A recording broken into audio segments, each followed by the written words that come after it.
네, 안녕하십니까, 강주혁입니다. 오늘 금요일이네요. 6월 23일 시장 정리 같이 한번 해보도록 하겠습니다. 사실 이제 해외 부분에서의 어떤 노이즈 자체가 이번에 좀 많은 그러한 날이 아니었나 이렇게 생각이 드는데, 영국 같은 경우에 이번에 인플레이션이 굉장히 높게 나왔어요. 그러면서 영국의 금리 인상 부분도 예상을 이제 뛰어넘는 그런 모습을 일단은 보였습니다. 원래 한 25bp 정도 인상을 할 거로 일단 예상을 했는데, 일단 좀 큰 폭으로 좀 인상을 해주는 모습이었고요. 이게 지금 각국 중앙은행들의 금리 인상 랠리 자체가 좀 강하게 나타나고 있는 그런 모습 보여주고 있어요. 노르웨이도 한 50bp 정도 일단 금리 인상을 일단 해주는 그런 모습을 일단은 보였고요. 스위스 중앙은행 같은 경우에도 25bp 정도 금리 인상을 했습니다.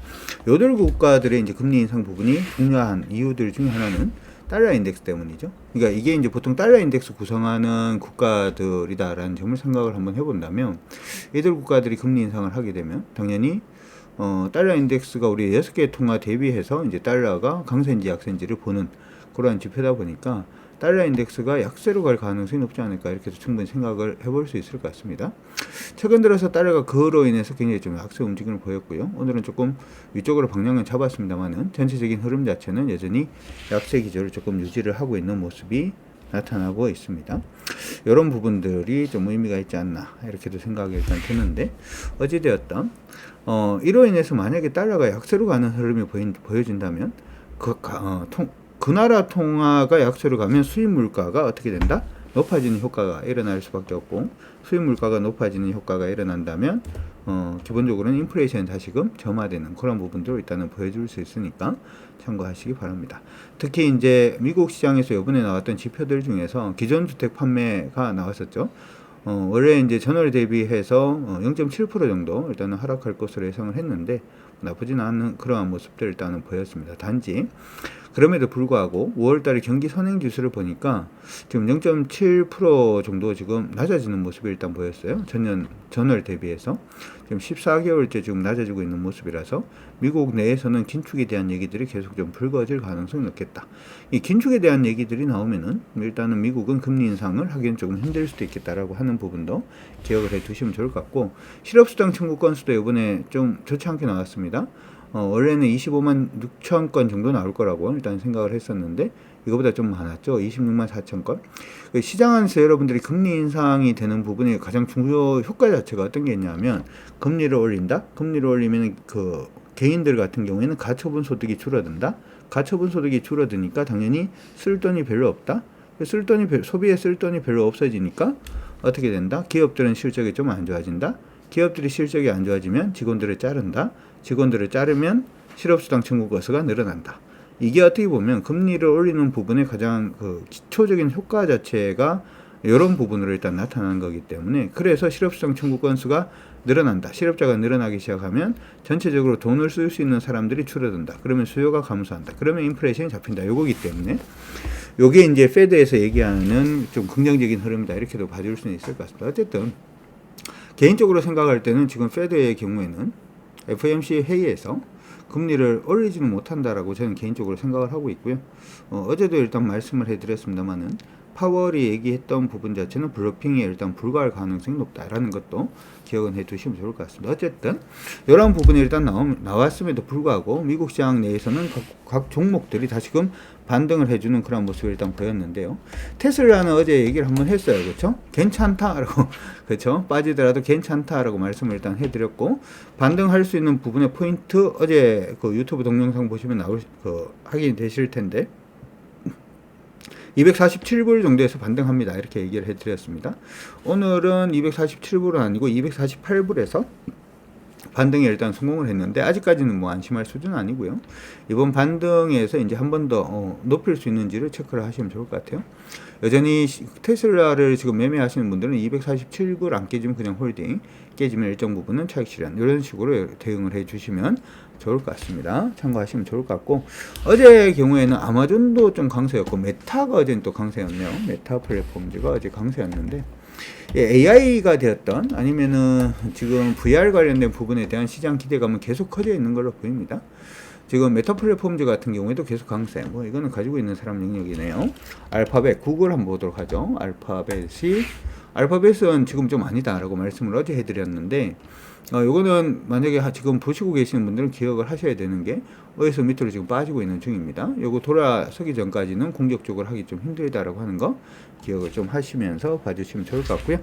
어제 보니까 마이크로소프트나 애플은 1%대 강세, TSM은 1.47% 정도 강세 일단은 보여주는 모습이었고, 알파벳 이렇게 지금 보면은 크게 뭐 흐름 자체가 바뀐 거는 없는 것 같아요. 없는 것 같으니까 여러분들도 그렇게 기억을 해 두시고 보시면 좋을 것 같습니다. 어쨌든 이거 미국 시장 현상 자체도 굉장히 중요합니다만은 우리 시장은 미국 시장하고 조금 다르게 움직임을 보여주고 있는 모습이라서 이런 부분들은 조금 차이점이 있지 않나 이렇게 생각이 들어요. 조정 부분이 오늘 나왔어요. 그렇죠? 오늘 장 초반에 리딩을 좀 해드릴 때도 무슨 말을 좀 해드렸냐면 오늘 장 초반에 좀 반등을 했잖아요. 시장이 이렇게 좀 반등하는 모습이 보이긴 했는데 반등할 때도 중요한 게 지금 시장이 60분봉상으로 봤을 때는 상방이 아니고 하방입니다. 1봉은 상방, 60분봉은 단기적으로 하방인데 지금 보시는 것처럼 여기에 딱 추세에 부딪히는 거 보이시죠? 그렇죠? 이렇게 지금 요 추세입니다. 요 지금 빠지고 있는 추세선을 꺼보니까 여기 딱 부딪히는 모습이 보였고 부딪히고 지금 그냥 밑으로 빠지고 있는 중입니다. 추세가 계속 하방으로 가고 있는 중인데 좀 반등을 하더라도 지금 부분은 요 추세선 돌려내는 게 굉장히 중요하다라고 생각은 하시고 보시면 될 것 같아요. 단지 이제 일봉상으로 봤을 때 그럼에도 불구하고 우리가 그렇게 불안하게 생각하지 않는 이유 자체는 시장은 상방으로 일봉상으로는 상방이기 때문에 60분봉상으로 떨어지고 있는 이 조정 자체가 눌림이라고 생각하시고 보시면 될 것 같습니다. 빠르면은 다음 주 월요일 정도 될 것 같고요. 오늘은 빠지면서 음봉도 큰데 거리가 없잖아요. 그렇죠? 그러니까 빠르면 다음 주 월요일 정도, 느리더라도 다음 주 하수 정도에서는 시장이 추세가 전환이 되면서 주도주가 나올 가능성이 일단 있으니까 그 주도주가 어떤 종목이 될지 조금 더 지금은 관심을 가지시면서 봐주시는 게 어떨까 싶습니다. 괜찮아요. 밀린다라고 하더라도 지금 빨갛게 그어놓은 빨갛게 물들었네. 이 빨간색 자체, 빨간색 추세선만 깨지지 않으면 시장 계속 상방으로 올라가고 있는 중이다라는 거 반드시 기억을 하시면서 시장 대응해 주시기 바랍니다. 두 번째는 코스닥입니다. 코스닥 시장은 지금 약간 좀 애매해져 있는 것도 사실이긴 해요. 지금 보면은 밑에서 위로 올라오고 있는 추세선이 이렇게 지금 방향을 잡아주고 있고요. 이 추세선에 지금 이 추세선 계속 연장해서 보면 이게 지금 되돌림인가? 뭐 이렇게 생각을 하실 수도 있을 것 같습니다. 근데 아직 되돌림이다 아니다를 판단하기엔 조금 빠른 그런 국면이 아닌가 이렇게 생각이 들고요. 코스닥에서 가장 중요한 지수권은 여기입니다. 지수권 865포인트 보고 있고요. 865포인트 깨지지 않으면 언제든지 위로 곧장 방향을 잡을 수 있다. 어디까지 갈 수도 있다. 913포인트까지는 갈 수 있다. 이렇게 생각을 하시면 좋을 것 같고, 만약에 코스닥 시장이 지금 870포인트를 865포인트를 깨고 내려오면 그때부터는 약간 좀 애매해질 수 있습니다.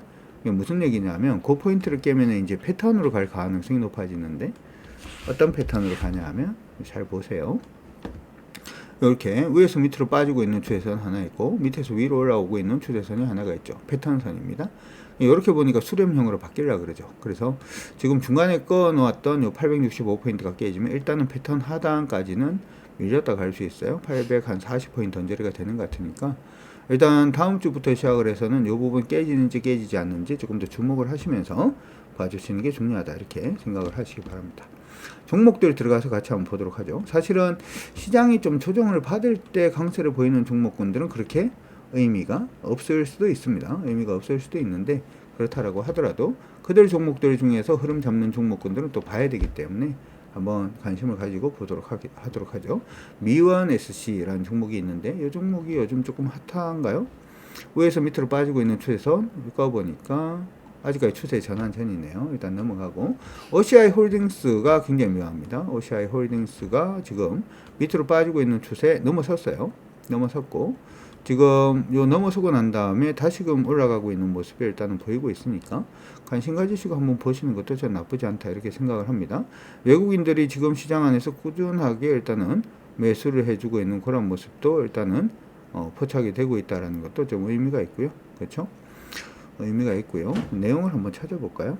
최근에 이런 흐름 정도면 일단 나쁘지 않다라고도 얘기를 해줄 수가 있으니까 한번 찾아보고 가도록 합시다. 안 가지고 계시는 분들은 관심을 가질 수 있는지도 한번 봐야 되겠죠. OCI 홀딩스.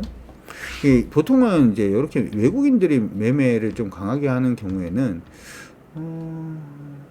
뭐라고 할까요? 기관들 리포트는 좋지 않게 나오는 경우가 많아요. 지금 의견 나왔던 부분을 보니까 의견은 기관 의견은 좋지는 않네요. 최근에 5월 30일 날 이제 미래에셋증권에서 의견이 하나 떴고요. 매수 의견을 하나 떴고, 그 다음에 요번 6월 16일 날 리포트 떴는 거는 현대차 증권에서 일단 리포트가 뜨긴 했는데 목표 주가 좀 낮추는 그런 부분으로 일단 나와 있습니다. OCI하고 OCI 홀딩스 부분은 여러분들이 구분을 해야 되는데, OCI 같은 경우에는 지금 사업회사로 지금 반도체 2차 전지 소재 카본 케미칼 쪽으로 지금 달리려고 하고 있는 모습이 나타나고 있습니다. 그리고 OCI 홀딩스의 경우에는 지주회사로 태양광 폴리실리콘, 에너지 솔루션, 도시개발 쪽을 일단 하고 있다라고 생각을 하시면 좋을 것 같고, 지금 미국하고 중국하고의 관계가 어떻게 될지 모르겠습니다만은 예전에 미국에서 중국을 처음 컨트롤하기 시작을 할 때 가장 먼저 제재를 취했던 게 그 폴리실리콘 부분이었고 태양광 부분이었거든요.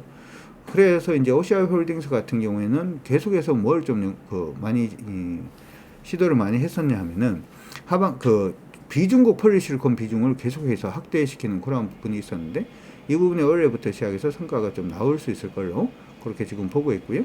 발전자산을 매각을 했어요. 그렇죠? 그래서 이 부분의 수익 부분이 조금 진행이 될 가능성이 높고요. 그렇죠? 그다음 주주환원 정책, 지주회사니까. 그래서 지금 태양광 부분이 완전히 무너져 있는 부분은 아니고 좀 올라오고 있는 그런 형태가 일단 보여주고 있습니다.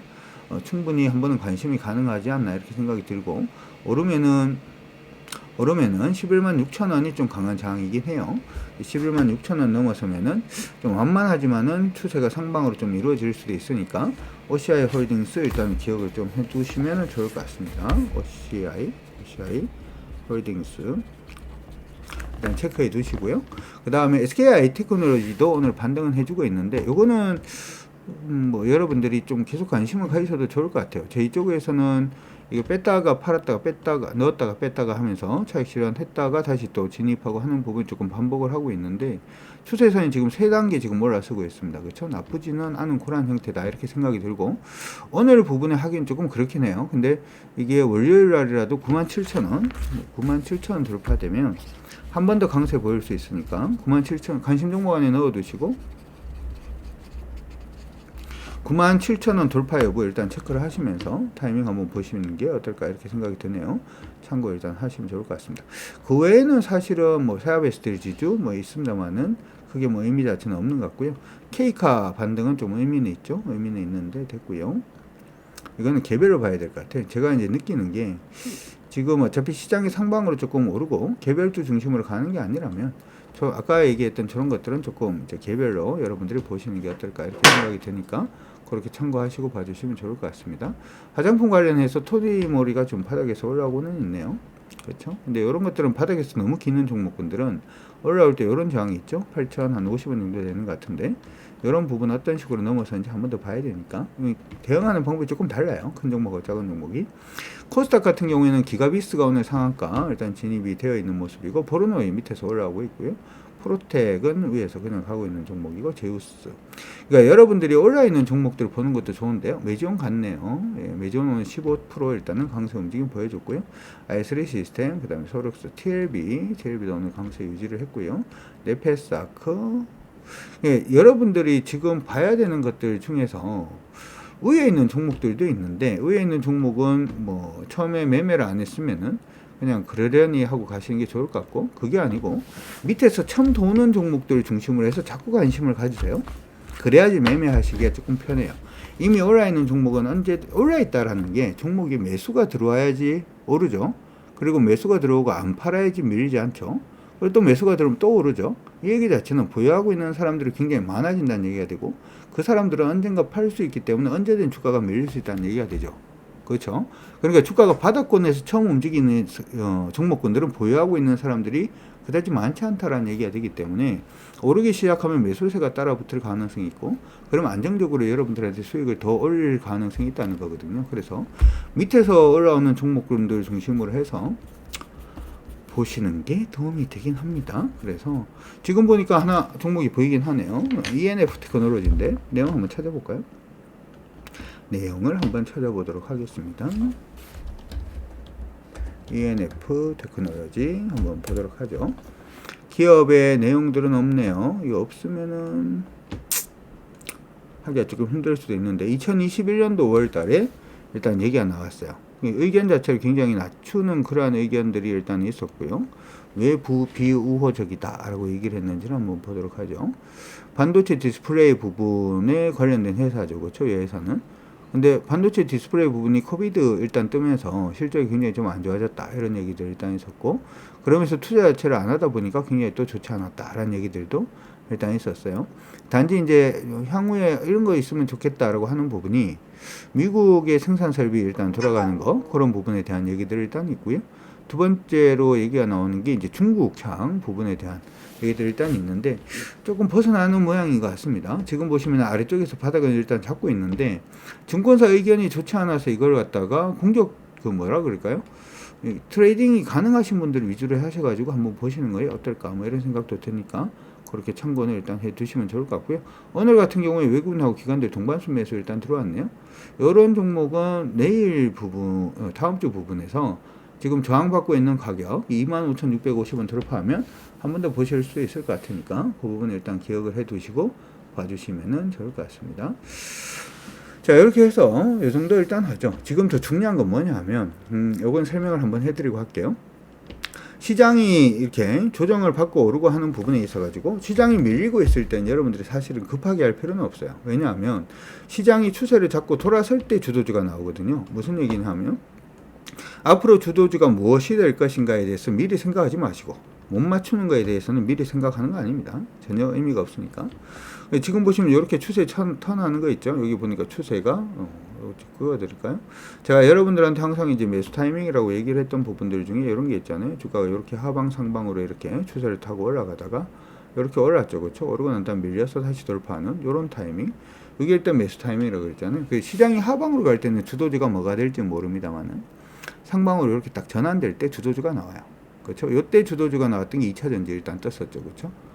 그러면서 이제 한없이 올라가는 그런 모습이에요. 그러니까 이거 빠질 때는 여러분들이 현금을 가지고 있다가 추세 돌 땐 주도주 사고 올라가서 이거 추세 깨지면 또 차익 실현하고 하는 부분을 조금 반복을 하면 수익을 극대화할 수 있다는 거죠. 심지어는 이때도 마찬가지죠. 지금 보시면 이렇게 하락을 하고 있는 부분이 일단은 위에서 밑으로 자 이렇게 하락하고 있죠. 아이고 위에서 밑으로 이렇게 하락을 하고 있죠. 잘못 봤네요.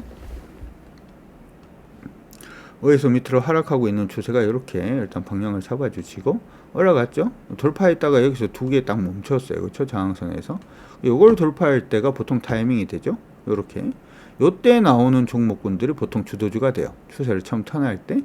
그러다가 얘가 이렇게 움직임을 주는 것처럼 지금도 마찬가지로 지금 이렇게 빠지고 있죠. 지금 빠지고 있는데 이 빠지고 있을 때 뭔가를 안 해도 관계는 없습니다. 지금 여러분들이 어떤 식으로 매매할 것인지에 대한 기준 자체를 일단 세우는 게 중요하고 올라가서 멈추고 다시 한번 돌파해주면 그때부터 시작해서 시장 주도주가 나올 가능성이 높으니까 지금 급하게 안 하셔도 돼요. 지금 급하게 안 하셔도 되고 주도주가 나올 때 종목을 놓치지 않겠다. 그런 굳은 의지만 가지고 있으면 시장 안에서 충분히 수익 낼 수 있다 이렇게 생각을 하니까 저도 이제 그런 식으로 여러분들을 도와드리도록 노력을 할 테니까 여러분들도 그런 식의 어떤 지금 말씀드린 시장이 턴할 때 주도주를 놓치지 않겠다. 시장이 턴할 때 내가 가진 종목이 오르지 않는다면 종목 교체를 하겠다. 이런 식의 어떤 관점을 가지시고 여러분들 시장 대응을 해주시는 게 어떨까라고 생각을 합니다. 어쨌든 이번 한 주는 시장이 좀 좋지 않았어요. 물론 이제 안에 조선주라든지 일부 종목군들이 튀어서 여러분들한테도 뭐 수익에 도움을 드린 것도 있습니다만은 전체적으로는 좋지 못했죠. 그렇죠? 다음 주는 지금 보이고 있는 일봉상의 추세 돌파하면서 여러분들 계좌에 조금 더 봄바람이 아니고 여름바람이라 그래야 되나요? 여름처럼 뜨거운 이글이글한 수익을 여러분들이 올리시기를 바라면서 오늘 방송은 일단 여기서 마무리하도록 하겠습니다. 주말 잘 보내시고요. 저는 다음 주에 다시 또 인사드리도록 하죠. 여러분들 모두 건승을 하시면서 구독과 좋아요는 사랑이라는 거 잊지 마시고 우리 주강파의 구독 가족이 되어주시길 굉장히 바라면서 방송 마무리하도록 하겠습니다.